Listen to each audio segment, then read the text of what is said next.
So just a catch up, recapping on what we discussed last time. Um,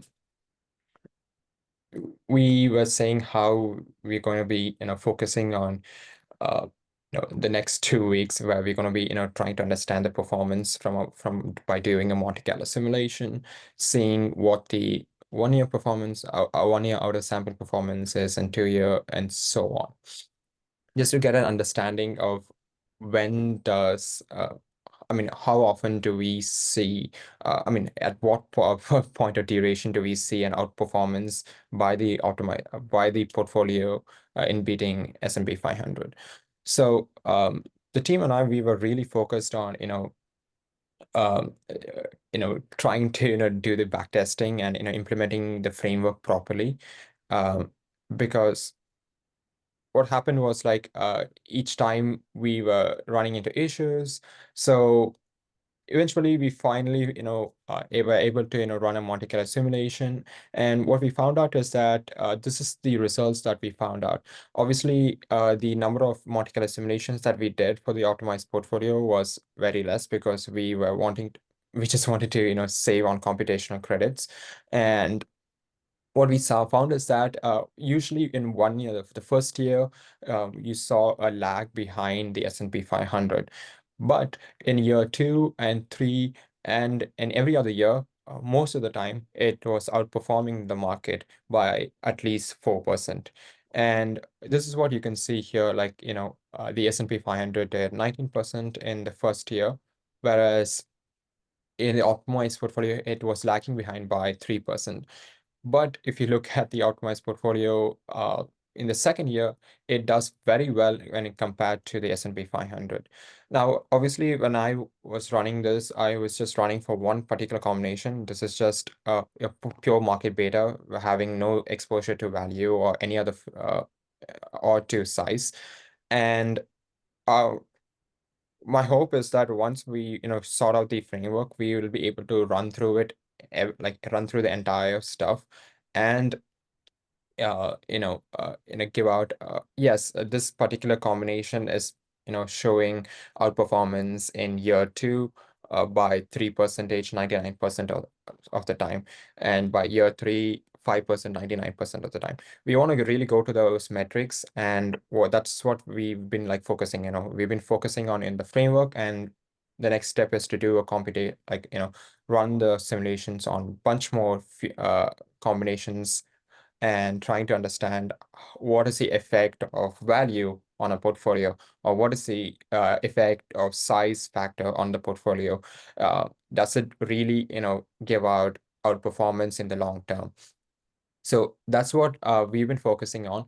And this is what you can see the chart. I mean, as I said, I did only like for 6 Monte Carlo simulation runs, but the black line represents the S&P 500's performance, and every other color line represents the optimized portfolio.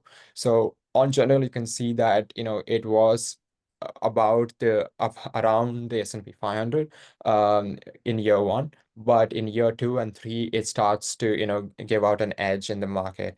And this is good information. And this is just on a pure market beta, because I felt like the pure market beta strategy will be the good baseline in order to compare with the S&P 500's performance. And also the other side that that we were really focusing on is, incorporating the future hedging into this. And I can show you my code about, I can show you the results of my code for the portfolio hedging. But essentially, what we found is that integrating the simulator with the Monte Carlo simulation was a bit of a hassle. So the team and I, we are trying to iron out the mistakes, trying to, figure out why is there a problem there. But interestingly, next time when you come to this meeting, we will have even more comparative analysis, where the hope is to have like, okay, if we just have a optimized portfolio without rebalancing ever in the outer sample, what does that performance look like? Let's say, and if we and what is the performance looks like when we, rebalance every year, and then what does it look like when we rebalance using the futures instead. And this is what we're trying to build up to, and we're hoping to, get to that point this week. Unfortunately, with the integration of our code, it was just taking more time. And the I would say, like, every one of us, we all pulled in, we all, contributed in terms of, coming out with the framework, as well as with, coming to this point. The next step is to, do more combinations of on the on the factor exposures, as well as a higher number of Monte Carlo simulation.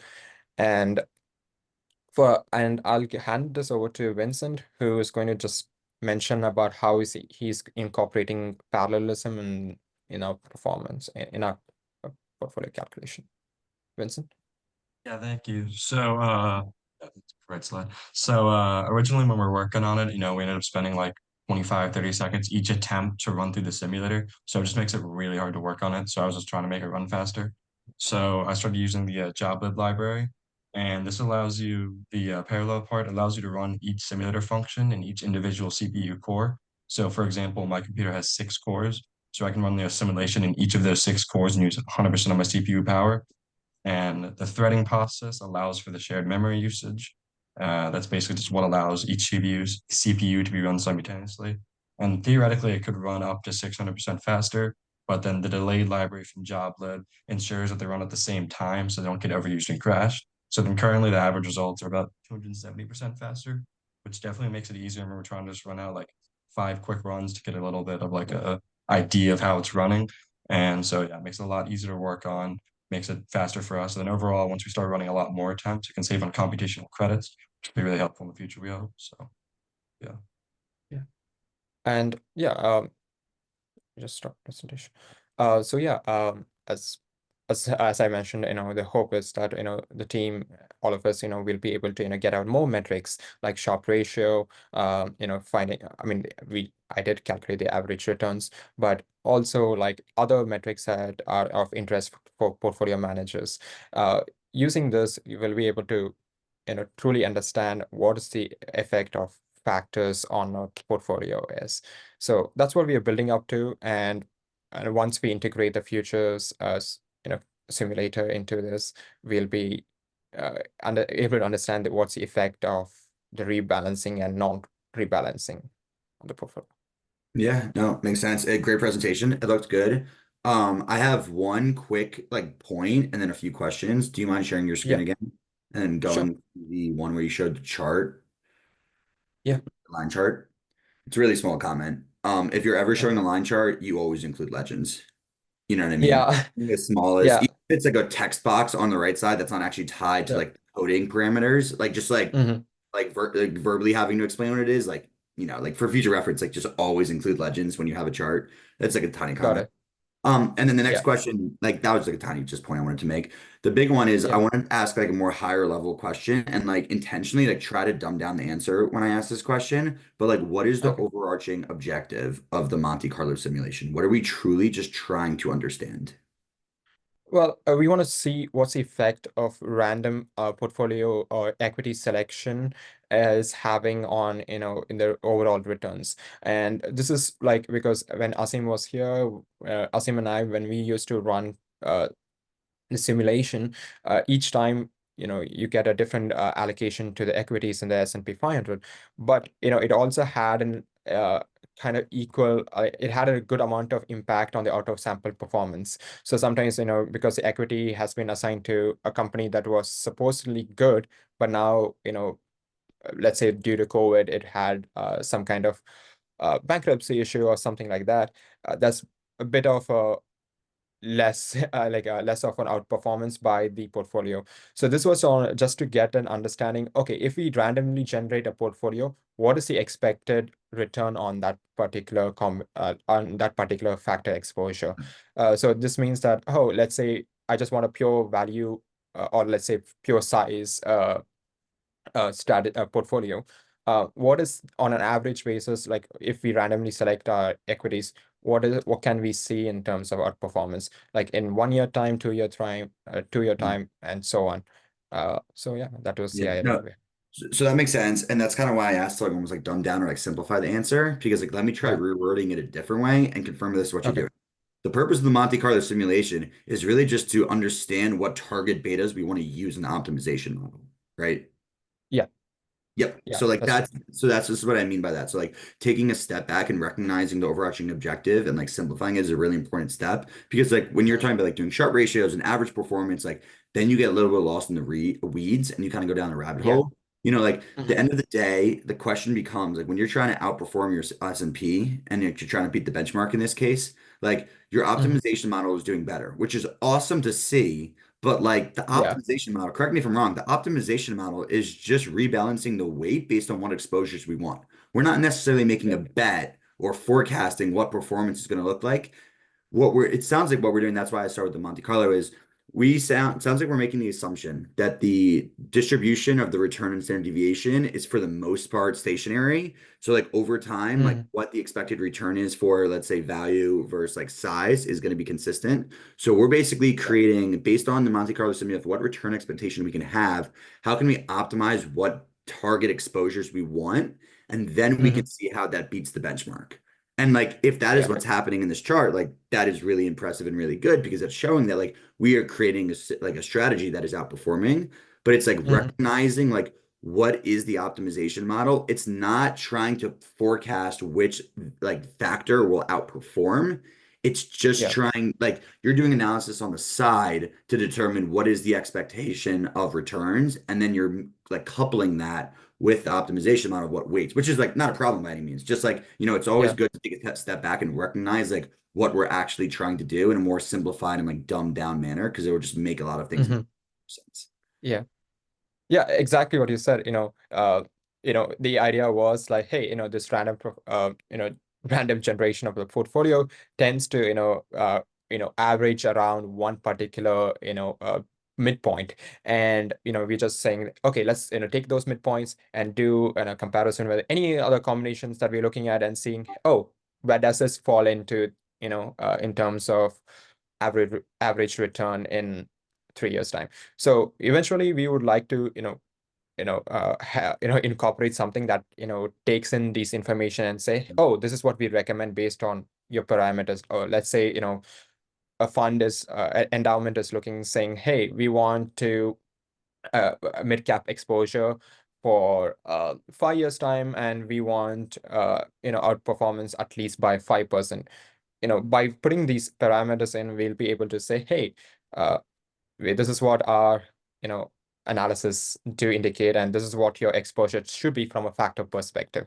So yeah. Yep. Yeah, it makes sense. And like, yeah, I was like, this is just a thought. You don't have to do this, just like something to think on. Like, I Yeah. understand why you're doing it off of benchmark because you're like in like when you compare benchmark, you're getting that residual Mhm. performance. You want to see like how well you beat the benchmark.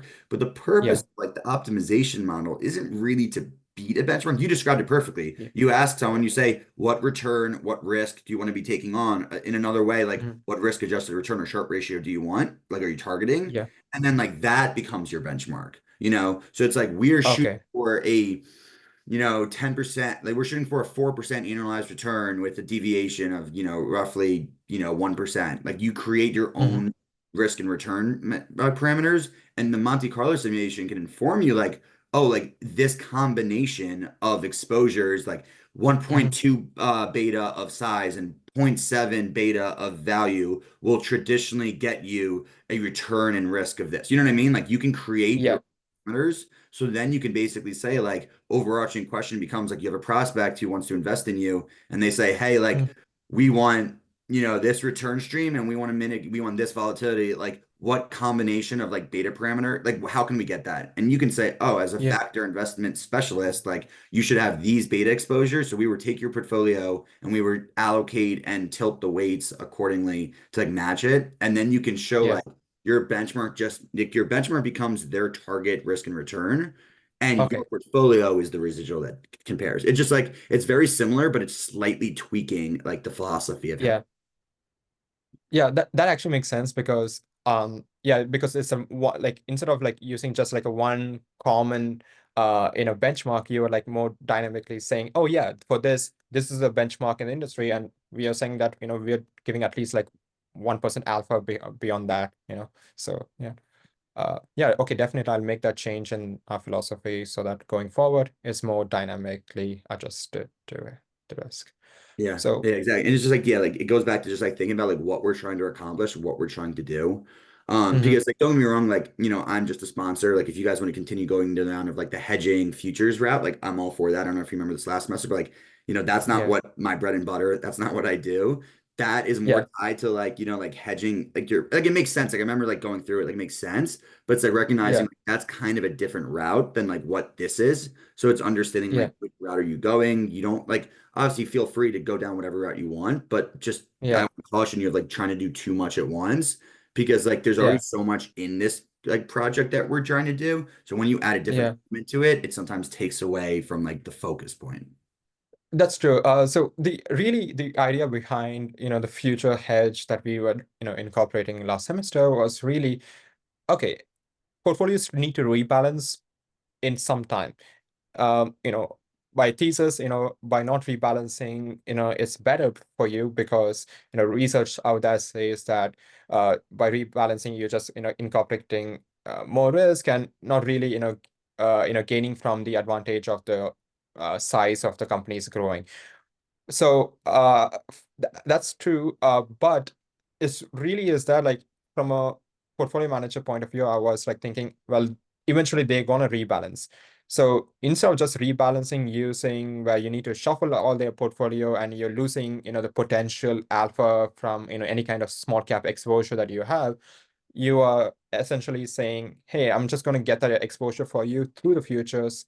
And this way you don't have to rebalance and let's see what that happens. I mean, from our point, it should help in terms of outperformance because you're not rebalancing anything.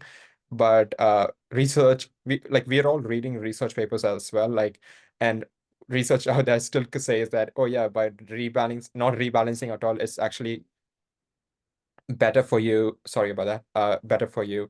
So it was just to, help in terms of rebalancing, and Mm. that was the perspective. Yeah. Like just like tax loss harvesting. Oh, does tax loss harvesting actually help, in terms of, outperformance in the market?